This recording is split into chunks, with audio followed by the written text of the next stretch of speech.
Today is episode number 363. That means that, counting today, we're only 3 days away from our anniversary of this podcast.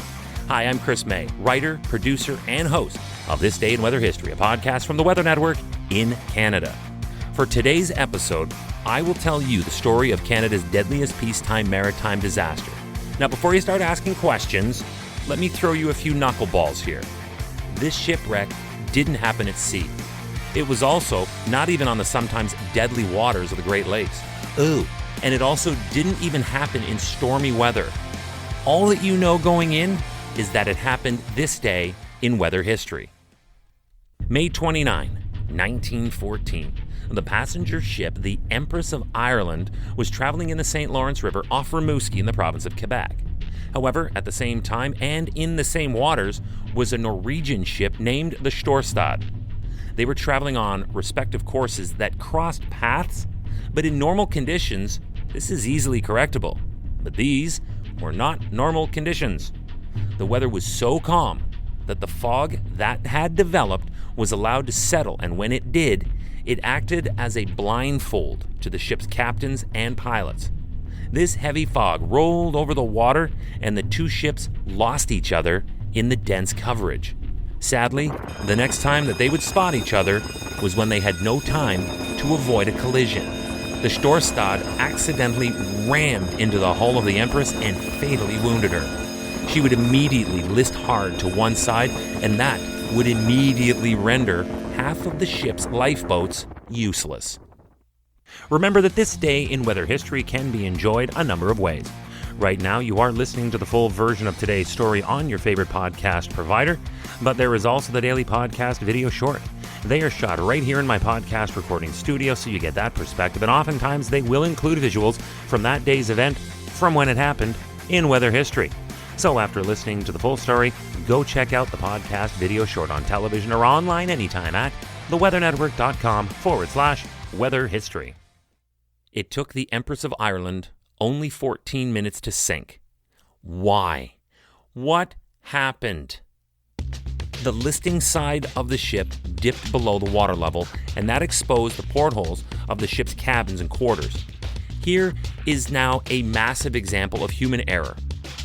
Water proceeds to pour uncontrollably into the ship through those portholes because they were left open by guests and crew.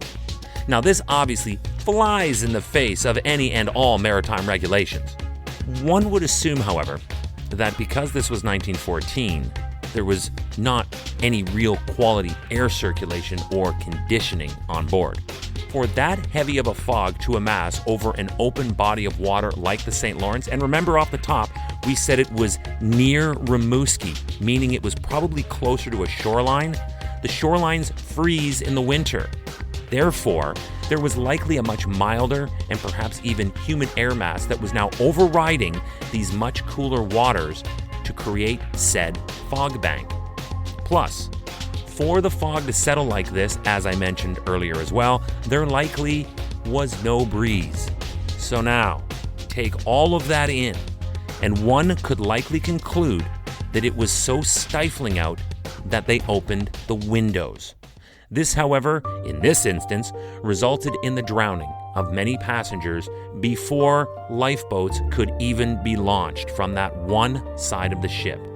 Add all of that up, and in total, they lost just over 1,000 of the total just under 1,500 on board, and of that, 840 were passengers who died in this tragedy, this day in weather history. Hey, do you like the podcast? We'd love to hear from you. If you have an idea, go right now to wherever you're listening to me and rate us if you would, please. It's on a 5-star system, and we would love as many stars as you can afford. So rate us, but then also review us. This way we can always stay on top of how you'd like to see the show evolve. Then remember to subscribe to this podcast. Click the subscribe or follow button right there on the very same podcast homepage you're listening on. You'll be immediately reminded that the next day is ready to listen to, and you also have access to every episode in the archives.